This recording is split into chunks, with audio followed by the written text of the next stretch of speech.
Hello and welcome back to the channel. Hope you're having a great day today, and if you're not and you need it, here's a big man hug just for you. Right, here we go. Oh, right, there you go, boss. So today we're going to be talking about DIY pedals and where to start. I'll be breaking this down into chapters. They will be in the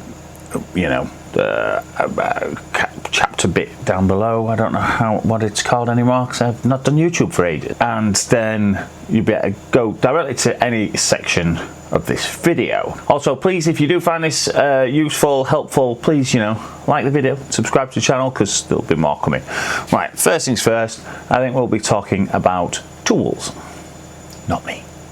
So we have an array of tools here that I use in my everyday,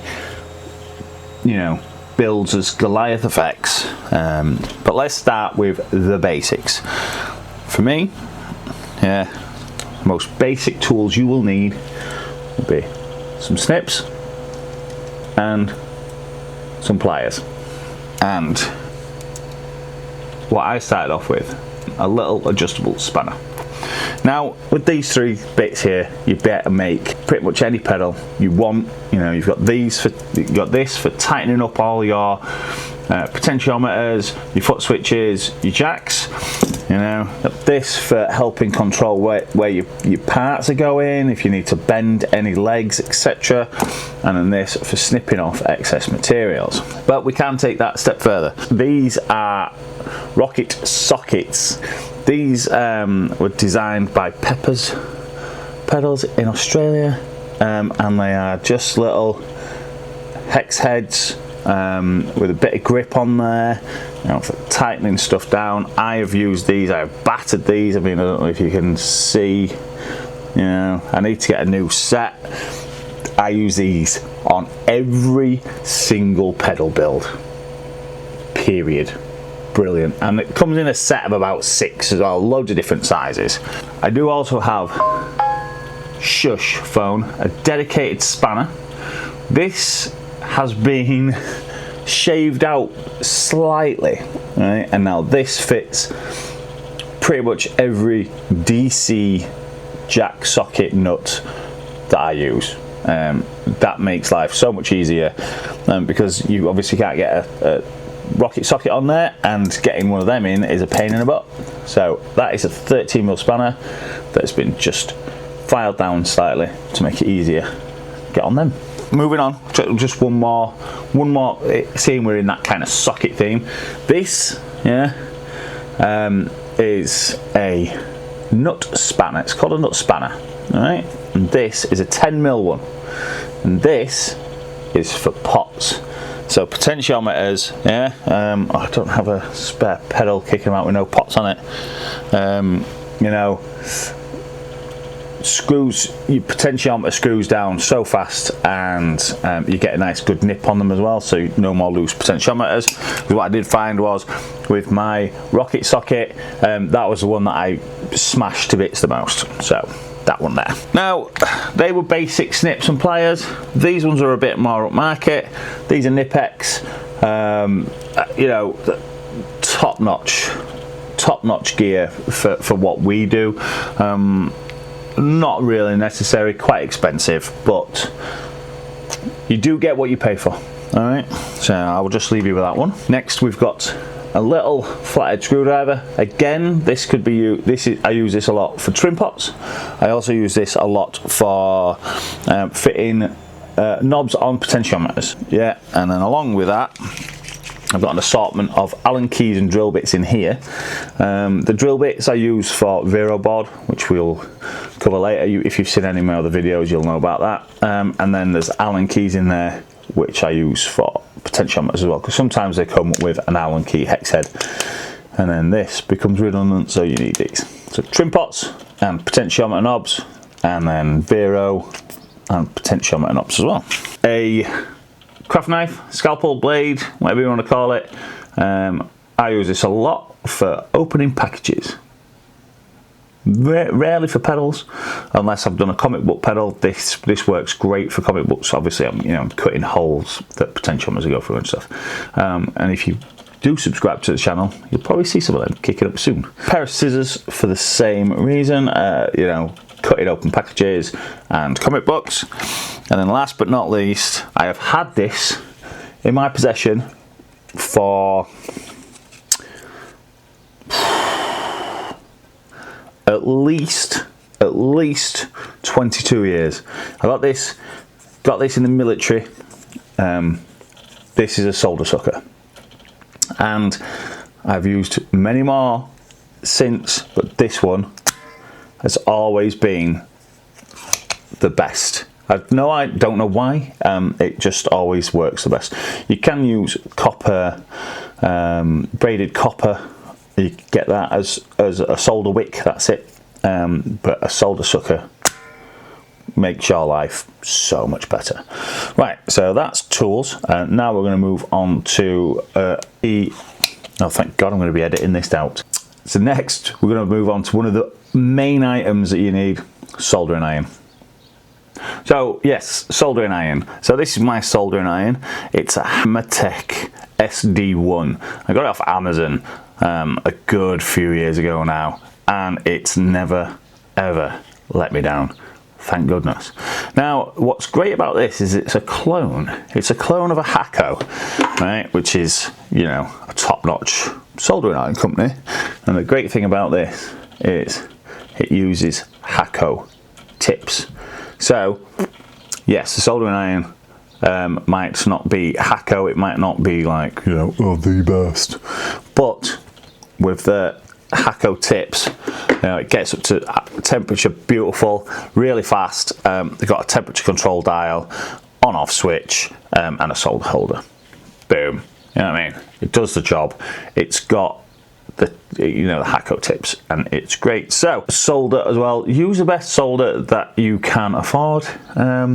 Yeah, if you're just building DIY, you are building for you, maybe you're building a mate, a pedal, etc. You can get away with using leaded solder. No problem there. Like me, if you are trying to commercialize, you need to be using lead-free solder. Yes, it's a pain in the butt to work with, but I use what's called Loctite. It's a Loctite solder. It's very good, but Kester is probably the top notch. Just try and use the best that you can afford if you're going to try and commercialize. If you're just building for mates and yourself, you know, yeah, you can probably get away with like RS own brand stuff. Right, next tip. Shush, foul demon! Right, so now we're going to move on to things that you will actually use to build. So, PCB kits, pedal kits, DIY kits, there are loads to choose from in the market. If you're in the UK, you've got Fuzzdog and Jed's Peds that make full kits. It comes with resistors, capacitors, transistors, circuits, jacks, enclosures, you know, foot switches. The perfect place to start is with one of these kits. Get yourself a kit. It's got everything you need.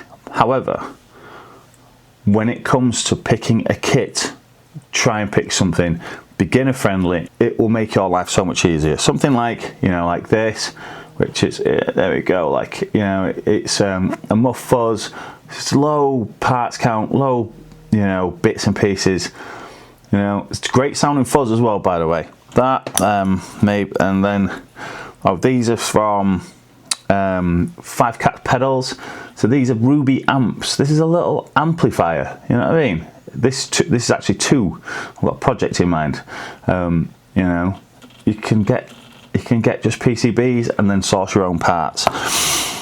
You know, it goes from them. But then when you get a bit more comfortable, you can move up to bigger projects. You know, like these things here.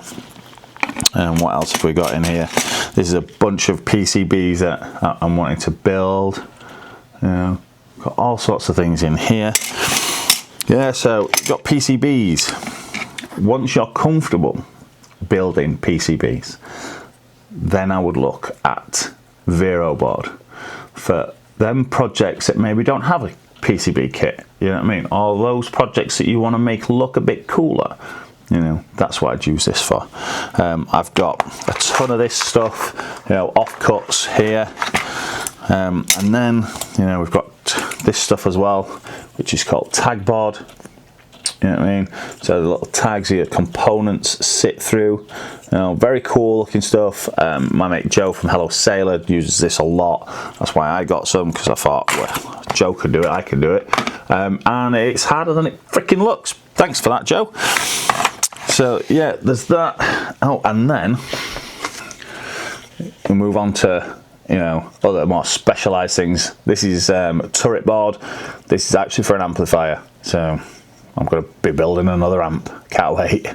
That's it for that tip. Let's move on to the next one. So testing your builds. Now this is important. I've fallen foul to this. Even like with my own stuff now that I've been building a few of. Testing PCB, the pedal, before you put it in an enclosure. It's important. You will mess up. Get used to that. You will mess up. And you need to test it before you put it in an enclosure. Some people do not, Joe, but each to their own. You know, I like to test before it goes in. Now, you can quite easily follow the instructions that come with your PCB kit. You know, attach some jacks to a bit of wire, have it all, you know, flopping around, blah blah blah. Or you can do what I did, which was build a dedicated testing station type thing, right? All it is basically an enclosure that I messed up, got my drilling completely wrong. Instead of getting rid of it, right, what I've done is I've put some extension cables on, some extension leads. Yeah, now these extension leads go from my foot switches and my DC power. Yeah, so you plug in exactly as if you would if it were a normal pedal, right? And then one foot switch. Maybe this is like a dual pedal. Yeah, so it's got two sides to it, which need two switches engaging. So it'd be a foot switch on and then foot switch to engage second mode. All right, and then obviously the power. Oh yeah, that's just. Oh no, I put a switch on this one. So ignore me. But yeah, look, that's just like, you know, like the extra wire. You know what I mean? So yeah, test. Building something like this is great. Then you just solder the wires for your power and your in and outs onto here. Attach your jack sockets, your jacks, your power socket, and then you can test your away. Yeah, saves the hassle of building it all and then it not working. Right, next tip, final tip.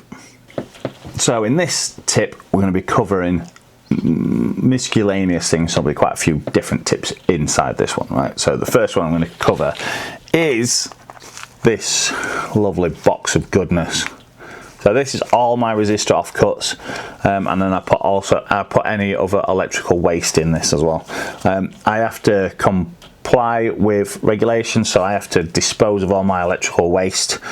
I've got bags that I collect it all in. So what I do is I collect all these bits and pieces in a tub. I have it here at my desk. Now obviously you won't need a tub this big, but these little beauties here, all these resistor offcuts, these come in handy for attaching PCBs to DC jacks, you know, for instance. Yeah, you don't want to use, maybe you don't want to use a big length of wire, so you just can use a little tiny piece of solder, piece of tin. You know what I mean? It's just gonna do the same thing. Mistakes. Everyone makes mistakes. Yeah, right. So when it comes to making your own PCBs or even on Vero board, you might have a component in the wrong slot. And then that component now, because you've trimmed it, won't reach where it should be going. So you solder on one of these, yeah, to the component, and then you solder it to where it should be going. Job done. Happy days. I'd recommend just having a little pot, but it's also for tidiness as well. Do you know what I mean? You can get all your bits in here and then in a bin. Job done. Storage has been a bane of my life. Much better now, much better. So like these little pots are great. So I've got in here all of my beautiful extra sexy transistors. You know what I mean? I've got them all separated into, you know, what does what HFE's what, that kind of thing. They're great. Now you should be able to see down here.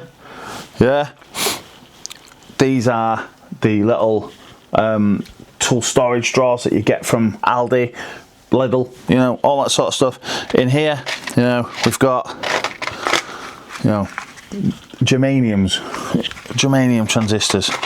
We've got you know, big old, you know, carbon comp resistors, bits and pieces in here, you know, caps.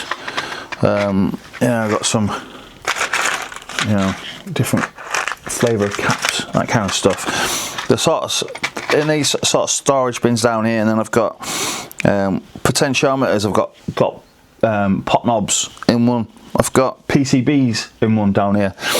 You know, keeps it all together. This beauty, this behemoth here, full of duds most of the time, full of stuff that don't work. I'm telling you now, you'll get it. It don't work. Another top tip, yeah, it doesn't work. However, these do. Desolder them, take them off, put them back in your stash, reuse. Yeah, obviously I haven't used sockets or anything on these because, you know, it's my production stuff. It should work, but I fried one of the chips, so I will take the potentiometers off, reuse them. You know what I mean? So I'd just like to add enclosures, right? So now we're talking about, yeah, you've built a pedal, you've built a kit, and you love it, and you think, oh, do you know what? I want to build something else. I don't want to build a kit, but I want, you know, I want to build something else. I want to print on an enclosure, maybe. You know what I mean? A company called Tader. Right now, if you've not heard of Tader, have a look. Google them. You know, they're in Thailand. Is it Thailand? I think so. Yeah. And they make, well, they source so many parts. You will have so many parts at your fingertips, but they also do enclosures. They do coloured enclosures, hammered enclosures, sand blasted enclosures, sand texture enclosures. How dare my computer go well? The sky's the limit. There's so much choice on there. But they also do a printing service. Now, if you want a simple print doing, there's instructions on the Tader website on how to do your printing. You can get Adobe Illustrator. It's about 20 quid a month, worth it. If you're going to do more than just one, or you could reach out to someone and say, can you make me a file that can print, you know what I mean, this thing, blah, blah, blah. And, you know, see what happens. Yeah, Tader, everything you could want. A real good place if you're going to start commercializing before you then start seeking out wholesaler and, yeah, all that kind of thing. You know what I mean? Yeah, so I think that's about it. If you're after any more kind of info, let me know down below in the comments and I'll try and get back to you. Please like the video if you've found this useful. Subscribe to the channel if you haven't already, and then I'll catch you next time where I'll be building something or testing something or playing something. All right, catch you soon. Bye.